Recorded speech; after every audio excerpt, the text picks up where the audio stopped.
Page 15, Freeway Traffic. On page 14, they talk about some new notes on ledger lines. Well, let's just cover them. I don't know about memorizing all these. I mean, you can stack up a lot of ledger lines above or below a staff. And it's difficult for me to be able to just glance at them and know how many lines are there. I have to stop and count them and figure out what the note is because you're going up every other note on the keyboard. It's like in, the second one they have there is the bass clef. They're at the top of page 14 on the second example. The bass clef from middle C on up, and they just keep stacking ledger lines. Well, I have to figure them out. So one ledger line is here, 2, 3, 4, 5, 6, whatever they're doing. I have to figure them out. And then I go ahead and take a pencil and I write in the name of the note so I don't have to figure it out again, because that's just too many ledger lines for me to just know how many are there. However, I can see 3.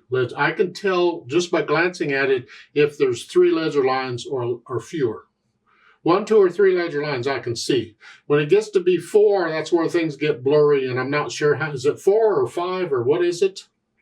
So I suggest, based on that, that you memorize the notes up to and including 3 ledger lines above or below either staff.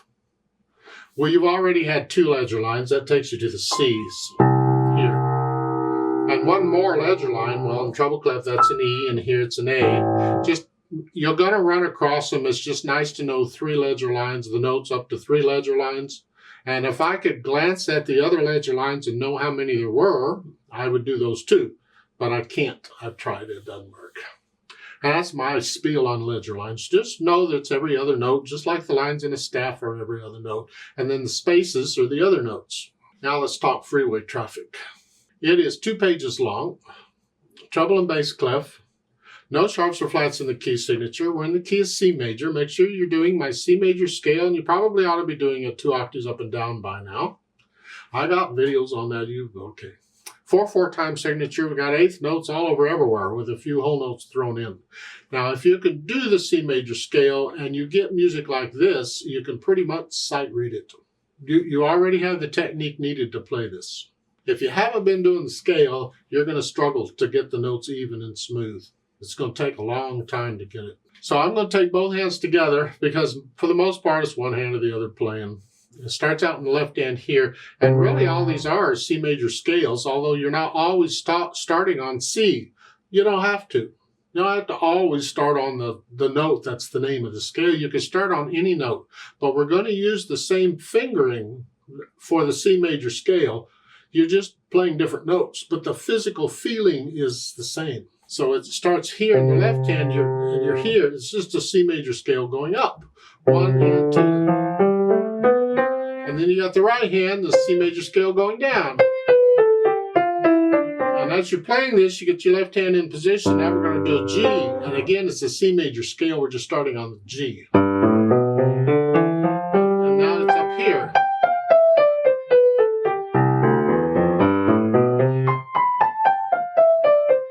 Now we're going to go down 2 octaves. There. Now if you're doing the scale 2 octaves again, this just happens. You don't have to worry about it. And that's pretty much the piece. That's just the same fingering. We're just different, starting on different notes. Franz Liszt, back when he was young and he was practicing the scales, he would practice all the scales using the fingerings for all the other scales. Because on some scales, especially the black keys, you don't start on thumb or little finger or whatever like you do on scales with the white keys. You start on other fingers. So he would practice those. It's like in C major, we're starting here. Well, he would practice it with the fingering for D flat major when you're starting here. He would use that fingering on C major. And again, E flat, we would start with 3rd finger. So he'd start with 3rd finger. So he would use the fingerings for all the scales to practice every other scale. This way, when he got the music, in music or whatever it is, he could do it. He had the technique to play whatever it needed to be played, because there's some awkward things going on when you start mixing the black keys and white keys together. So here we're doing the C major scale, even with the G. That's not really a G major scale because G major has an F sharp. It doesn't matter. We're doing a C major scale using the same fingering for G major scale. That's what I'm saying. I'm probably confusing y'all, so you can throw all that out. But it's just something to keep in mind. You'll find the scale passages in music. You're not always going to start on the note of the name of the scale. Like C major, we're not always going to start on C. It could be some other note. But the feeling is, the physical playing is going to be the same. Anyway, once you got the hands working together, no hesitations, and you take it nice and slow, doesn't matter. They'll try the articulation. In this case, it's all connected. It's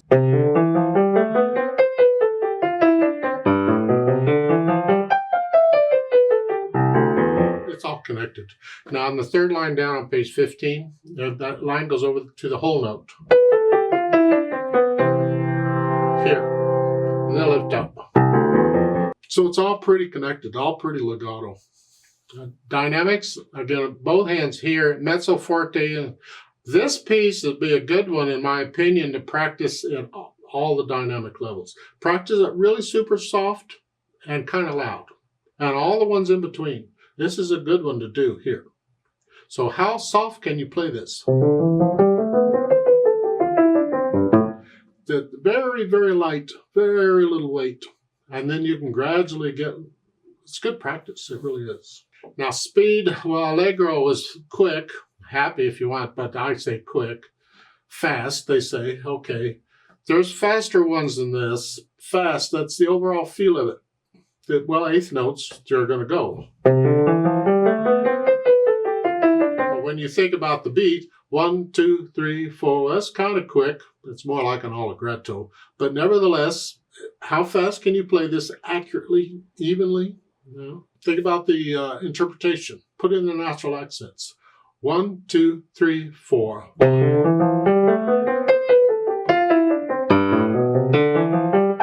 1, 2, 3, 4. Try that. Slow it down if you want, like in the scale videos where you put in the accents maybe every other beat.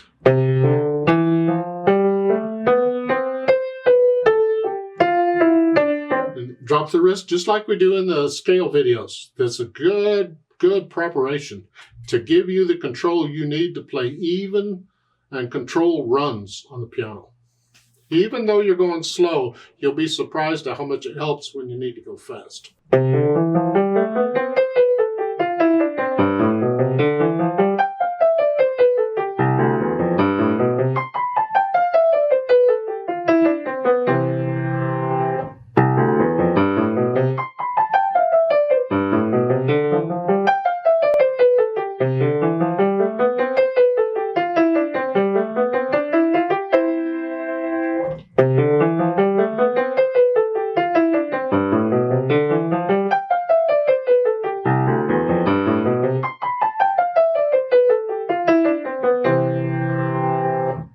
It's too bad they don't let the left hand go 2 octaves also, because you need to be able to do that.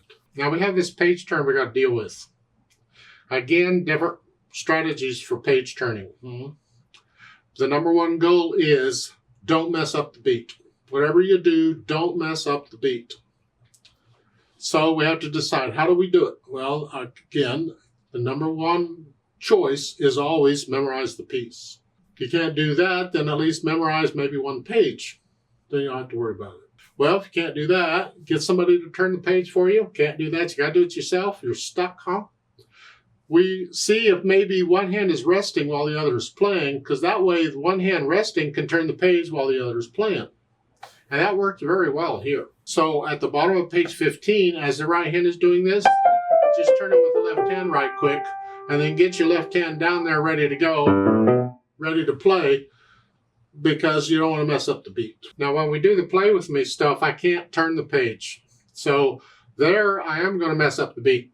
So here, let's try that. I'm going to do page 15, then I'm going to stop. I'm going to turn the page, and we're going to count in again another 4 beats, and then we'll do page 16 together. So let's try that now. You should do the same note I'm doing when I do it. And because they're all eighth notes, I'm going to put the metronome on eighth notes. So it's beating eighth notes. But I'm going to give us 4 quarter notes to come in. Is this confusing or what? Just come in when I do. 1 and 2 and ready and go and 1 and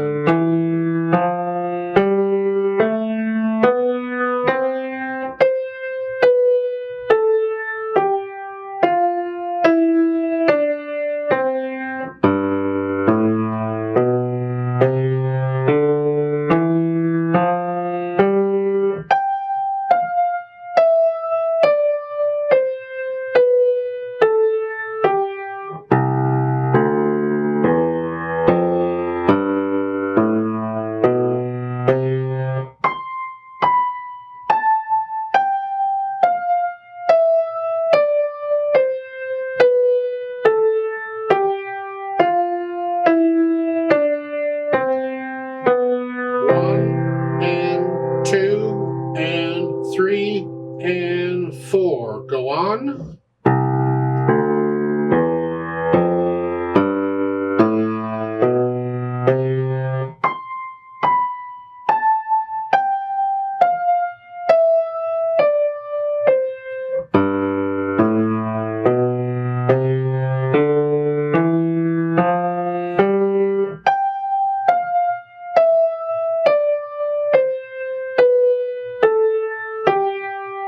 Stop, turn the page. 1 and 2 and ready and go and.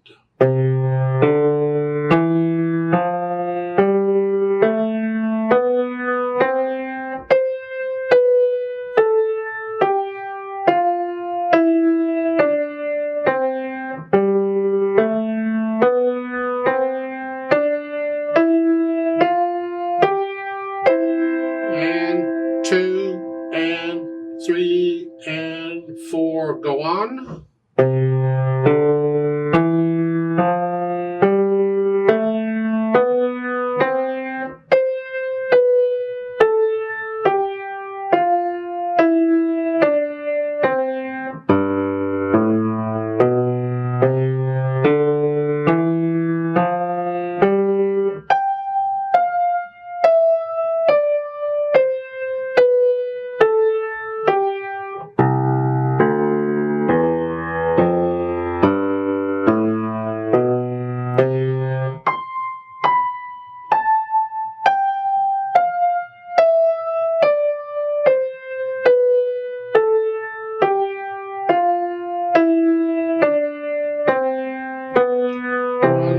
And 2 and 3 and 4